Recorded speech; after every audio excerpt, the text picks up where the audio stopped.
3/4 of the way through my surgery today. Oh, we're just listening to some Graceland by Paul Simon. Amazing album. If you have not checked that out recently or ever, boy, it's a must listen. I'm gonna put it in my top 20 best albums of all time. It's very special. I think it's Paul Simon's best solo work. Welcome. So, at the moment, I think it's pretty much all extractions going on, right? All extractions, right, Dr. Malba? Yeah. All the grafts are extracted, so now we place Oh, them now down. you're doing all the placements. Yeah. You extracted everything. Yeah. Oh, wow. Okay. Yes, it's just placements right now. As you guys can see. So we already done we find a little bit the hairline, the temples. So now we pretty much fill in the top. Oh, nice. A little bit more density. Yay. Exciting. That's going to give me more option for how I can style my hair. Yeah, I was surprised. I mean, I think the great thing about like finding a professional who's like really at the top of their game is just, I feel like it's best to just kind of let them go, you know? Wouldn't you say? I mean, that was kind of our vibe when we were talking about the whole thing today. Like I kind of told you a couple things, like, you know, there's a couple little spots that were not really ideal, I felt like, but other than that, I was just like, yeah, just do whatever you think is good. I don't know, I feel like there's a lot of things in my life that I'm kind of a control freak about,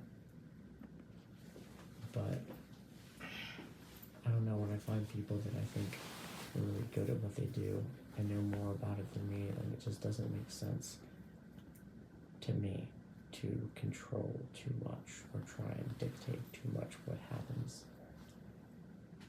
Because, you know, as much as I sort of know about hair transplants from years of doing them and talking about them, I know nothing in comparison to someone like you who does it every single day for years and years and years. So, I'm gonna just let you do your thing. And this is Kareem over here. She's awesome. I'm a huge fan. I'm a huge fan of you, Dr. Malba, too. You don't believe me, do you? You think I just love Kareem? I love you too, Dr. Malba. It's the team, you know? Team is so important. They make a great team. If I remember correctly, from last time we were talking about this, you guys have been working together for 12 years? Is that right? Yeah, now, more than that now. More than that now? Yeah. That's crazy. I think that's awesome. I really like working with people and like, you know, working with the same people for years and years. So yeah, just pacing graphs, pretty exciting. Yeah, I think it's 16 now. Okay. 16 years? Gosh. She's 2008. 2008. 2008. It's like 14. 14 years, okay.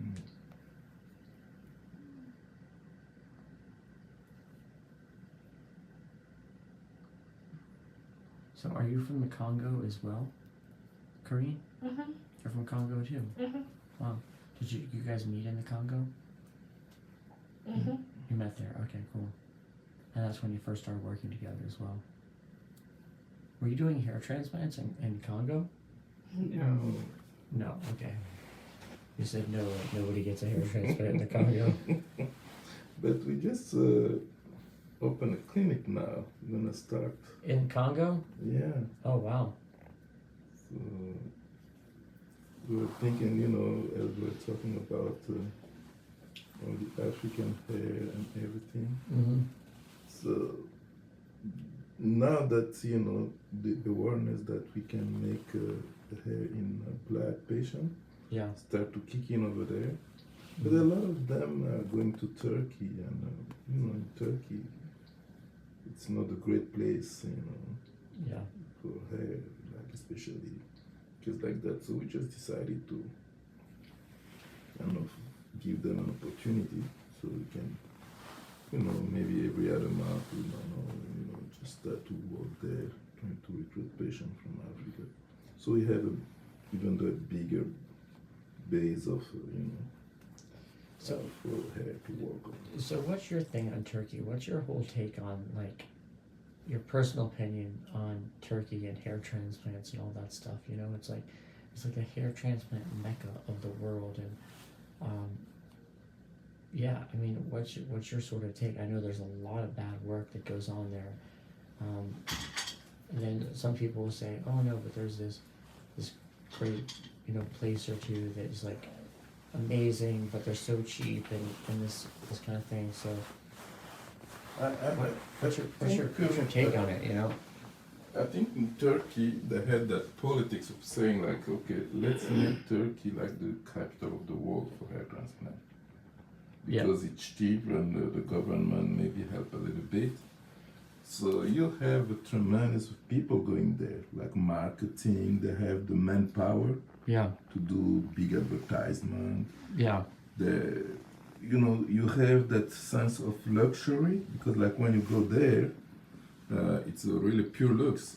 You get like Stay in a really nice hotel. nice hotel, Pick you up. nice clinic, because that's something very important. When you go there, the clinic looks like 5-star hotel. So you feel like, wow, they're on top of the game. Yeah. Really. But to be able to do that, they just use a lot of their technician to do the surgery. So that's where everything starts to get really, really weird, because Kind of fall apart. yeah, you have all this luxury, they promise you, and then then at the end of the day, when they perform surgery, it's not the physician, you end up with like bad work. Yeah. And for me, I always say, when it's too good, it cannot be so cheap.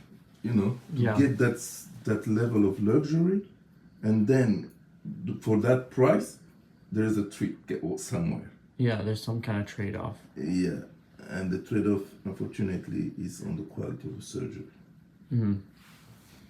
Yeah, I guess my biggest worry or thought about it is that, just seeing, and of course, there's guys that come back from Turkey and have good results. Like when you're doing that many volume of patients, you're gonna have some that have good results too. Yeah. But it's like when you don't really know who the surgeon is individually, their reputation individually, their technicians, when there's a lot of turnover, as there's a reason that you've had Corinne here working with you for 14 years, I'm sure you could find somebody cheaper to replace her, right? But it's there's a reason you don't do that. It's because that her experience has been 14 years of doing this and working with you and understanding what you do and providing the best results for your patients, right? So,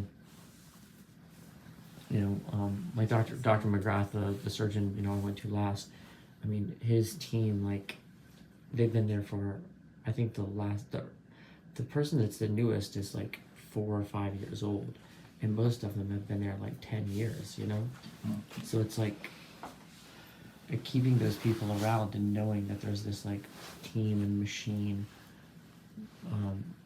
obviously is a really important thing. Otherwise, top doctors like you wouldn't be doing it and finding it so important.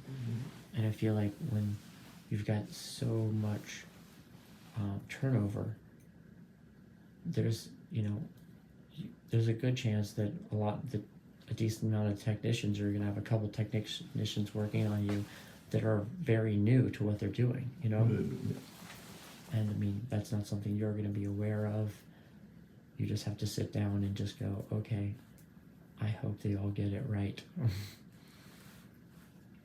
So, Yeah. is that kind of what you think as well? Mhm. Yeah. So it's like you're gonna hit some home runs, but then you're gonna hit some like some first base. First base, Yeah, yeah. yeah, first base kind of. And man, I've definitely from all the surgeries that I've done realized that this is a really complicated surgery that requires a very skilled person to hit it out of the park and hit a home run every time, you know, and that's what you're paying for is a home run every time. So anyway, that's kind of my take on it as well. I think as well, like I don't know, like I know, you know, top surgeons, they're like their reputation, and I'm sure you end up having people that come back to you and go, hey, like this thing, this is how I feel about the surgery, and you kind of like work with them on that of like, okay, do we need to touch up an area or do we need to do this or that, you know? And so when you have like a personal relationship, I think with a doctor, and you know who's doing your work, there's a much better chance of that rather than like, oh man, this didn't turn out right. Okay, I guess I need to try and get in contact with this guy in Turkey who hopefully speaks English and like fly back to Turkey to try and get a touch up or whatever, you know? Yeah. So I think there's definitely some of that. Anyway, it's interesting getting your take on it as well. Alright guys, well, we're about 3/4 way through the surgery, and it's going great. I feel great. Yeah. Great. Yeah, it's all working out really good. I'm super excited. Glad to find the new house. You guys are finding a new house? I like that. That's a good way of putting it. Oh yeah. Dude, my hair is gonna look amazing. Wow. Yeah.